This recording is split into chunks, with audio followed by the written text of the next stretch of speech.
रिबार्थ of immortal emperor के episode 43 के साथ हाजिर हो। तो फिर चलिए एक्सप्लेनेशन शुरू करते हैं। पिछले एपिसोड में हमने देखा था कि बाय अपने स्वord से जाओचन के ऊपर अटैक कर देता है।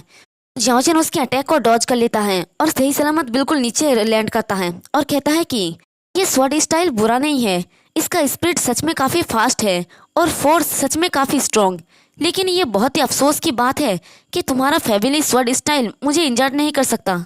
तो ये सुन के बाई कहता है कि दैट्स राइट, ये स्वord स्टाइल फास्ट है लेकिन कोई डैमेज नहीं पहुंचाता। यही कारण है कि मेरे एंसेस्टर ने सेकंड स्वord स्टाइल बनाया, किलिंग इंटेंट स्वord। और वो फिर से अपने स्वord के साथ जाओचन के ऊपर अटैक कर देता है। तो ये देख के जाओचन थोड़ा हैरान हो जाता है। देखते हैं कि जाओचन को चोट लग गया होता है अपने हाथ में, जिस वजह से उसके हाथ से खून निकल रहा होता है। तो जाओचन कहता है कि स्ट्रॉन्ग, सच में काफी स्ट्रॉन्ग। तो बाई ये देख के कहता है कि तुमने इसे डॉज कर लिया। तो जाओचन उसे कहता है कि तुमने मुझे इंजर्ड कर दिया, ये स्वord स्टाइल सच में काफी स्ट्रॉन्ग है। तो बाई कहता है कि ये स्वord स्टाइल सबसे घातक है, लेकिन इसका एक्यूरेसी खराब है। अगर ये प्रिसेस और एक्यूरेट होता तो फिर ये तुम्हारे गले को भी काट सकता था। आज तुम जरूर ही मेरे स्वord से मरोगे। और फिर अपने आंखों को बंद करता है और अपने स्वord को बड़ी तेजी से घुमाने लगता है, जिससे उसका स्वord एकदम ब्लेड की तरह जाओचन की तरफ आगे बढ़ता है। और जाओचन उसकी स्वord से बड़ी मुश्किल से खुद को बचा रहा होता है, लेकिन देखते हैं कि जाओचन की जगह जगह पर कट लग गया होता है और वो काफी घायल भी हो गया होता है। तो बाय हंसते हुए कहता है कि चलो डांस करते हैं, ब्लड फ्लावर। और वो जाओचन के ऊपर बड़ी तेजी से अटैक करते हुए कहता है कि अब मर जाओ तुम। इस स्वord स्टाइल को फूतियान जानजुन कहा जाता है। और वो जैसे ही जाओचन के करीब पहुंचता है, जाओचन हल्का सा मुस्कुराता है और कहता है कि स्वord फ्लोटिंग। इसी के साथ उसकी स्वord चमकने लगता है और उसके पीछे एक बड़ा सा डिमन जैसा कुछ अपीयर होता है। और इसे देखकर तो बाई का सिट्टी बट्टी गुल हो जाता है और कहता है कि ये क्या है। तो वो डिमन अपने स्वord को बड़ी तेजी से स्विंग करता है और जिससे उसकी फोर्स की वजह से बाई दूर जाके गिरता है और उसके चेस्ट पर भी एक कट लग गया होता है और देख के लगता है जैसे मानो वो मर गया है। तो जाओचन मुस्कुराते हुए कहता है कि ये सुरा स्वord टैक्टिस आसमान को भी बदल देता है।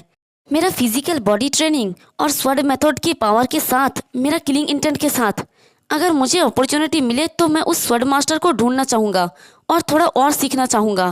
फिर वो बाई के पास जाता है और उसे कहता है कि हे, तुम नाटक क्यों कर रहे हो? मैंने अभी तक तुम्हारे स्वord सोल को डिस्ट्रॉय नहीं किया, इसलिए तुम मर नहीं सकते। तो ये सुन के बाई उठ जाता है और हंसते हुए कहता है कि तुम ये भी जानते हो? और बैठते हुए कहता है कि मैं सच में तुम्हारा आर पार देखना चाहता हूँ। और वो अपने मुंह में एक पिल निगल लेता है, जिसके साथ ही उसका पूरा जख्म हील होने लगता है। और वो कहता है कि मैं तुम्हारा ओपोनेंट होने से कई दूर हूँ, लेकिन तुम मुझे नहीं मार सकते, क्योंकि भले ही तुम ताकतवर हो फिर भी तुम सिर्फ एक बॉडी कल्टिवेटर हो, तुम कोई गॉड नहीं हो। इसलिए तुम एक हाई लेवल कल्टिवेटर की सोल को नहीं ले सकते। तो उसकी बातों को जाओचन चुपचाप सुन रहा होता है और बाय आगे कहता है कि भले ही मैं तुम्हें अभी नहीं मार सकता, लेकिन तुम भी मुझे नहीं मार सकते। मैं कभी भी इस जगह से भाग सकता हूँ और जब मैं भागूंगा तब तुम्हारे पीछे पूरा जान रियलम होगा। तो ये सुन के जाओचन कहता है कि तुमने जो भी कहा ये गलत नहीं है, इस वजह से मुझे सिर दर्द हो गया है। तो ये सुन के बाई कहता है कि हाँ, और वो अपनी धूल को झाड़ने लगता है। तभी ब्लैकी डेविली सी स्माइल के साथ जाओचन की तरफ देखता है और जाओचन उसकी तरफ देख के कहता है कि ब्लैकी। वो उसके इरादों को समझ जाता है, इसलिए अपने मन में हंसते हुए कहता है कि तुम छोटे शैतान। फिर वो बाई को कहता है कि मैं तुम्हें अपना सीक्रेट बताऊंगा, फिर तो तुम मुझे यहाँ पर जीने दोगे, है ना स्वord मॉन्क? तो ये सुन के बाई जोर जोर से हंसने लगता है और कहता है कि क्या तुम्हारा फिजिकल ट्रेनिंग इतना एरोगेंट है? तुम माफी भी नहीं मांग रहे हो? यार बोलो, मैं सुनूंगा। तो जाओचन उससे कहता है कि मेरे पास आओ ताकि मैं तुम्हें बता सकूं। तो बाई कहता है कि ठीक है और फिर वो उसके करीब जाता है और कहता है कि अब बोलो तुम। तो जाओचन कहता है कि क्या तुम सुप्रीम बॉडी कल्टीवेशन मेथड को जानते हो? ये सुनते ही बाई का हाव भाव पूरा ही बदल जाता है और वो चौंकते हुए कहता है कि तुम क्या कह रहे हो? तो जाओचन कहता है कि दैट्स राइट, वो पर्सन जिसने स्वord कल्टीवेशन की पूरी दुनिया को लगभग मिटा दिया। क्या तुम जानते हो कि उस पर्सन का नाम क्या है? तो बाई घबराते हुए कहता है कि क्या? तो जाओचन कहता है कि उस पर्सन का नाम है लोंग जिंगटियान, मेरा मास्टर। तो ये नाम सुन के बाई को एक जबरदस्त झटका लगता है, जिस वजह से वो नीचे जमीन पे गिर जाता है और कहता है कि क्या लोंग जिंगटियान, तुम झूठ बोल रहे हो? तो जाओचन कहता है कि मैं भी एक सुप्रीम बॉडी ट्रेनर हूँ, मैंने अपने मास्टर को भी पीछे छोड़ दिया है। मरने के बाद मैं इस जगह और समय पर पहुंच गया। क्या इस पर विश्वास करना मुश्किल नहीं है? लेकिन इससे कोई फर्क नहीं पड़ता, एक मरे हुए पर्सन इस पर विश्वास करता है या नहीं, इससे कोई फर्क नहीं पड़ता। और ये सुन के तो बाई को और एक झटका लगता है और हैरानी से कहता है कि क्या। और तभी देखते हैं कि उसके पीछे हमारा ब्लैकी अपने बीस्ट फॉर्म में होता है और उसकी लाल उसकी सर के ऊपर टपक रहा होता है। तो बाई डरते हुए ऊपर की तरफ देखता है और तभी ब्लैकी अपने मुंह को खोलता है और ये देख के तो उसका सिट्टी बिट्टी गुल हो जाता है और ब्लैकी सीधे उसे अपने मुंह में निगल लेता है और अपनी जीभ चाटने लगता है। तो जियाओचेन उसे थम्स अप करते हुए कहता है कि स्ट्रॉन्ग जियान जियालम के एक पर्सन को तुमने ऐसे ही निगल लिया जैसे कि वो कुछ भी नहीं था। तो ब्लैकी भी ऐसे दिखाने लगता है जैसे मानो ये उसके लिए कुछ भी नहीं है। तभी उसके मुंह में कुछ लगता है और वो उसे मुंह से थूक देता है। तो ये बाई का रिंग होता है और उस रिंग को देखकर जियाओचेन कहता है कि हाँ, तुम तो यहाँ तक कि रिंग को भी स्पीड करना भी सीख गए हो। Good, very good. फिर वो उसके रिंग को उठा के उसके अंदर की चीजों को देखता है और ये देख के जियाओचेन कहता है कि जियान रियलम तो सच में काफी अमीर है, उसके पास बहुत सारे अच्छी चीजें हैं। लेकिन तभी वो कहता है कि नहीं, मैंने गलत अनुमान लगाया है। जब से मैंने पिछली बार जियान रियलम को विजिट किया है तब से बहुत समय बीत चुका है, इसलिए मैं ये भूल गया कि एक स्वॉर्ड मॉन्क भी अपने फैमिली के टेक केयर के लिए एक कल्टीवेशन स्वॉर्ड छोड़ जाएगा। ओह, कितना परेशानी भरा है ये।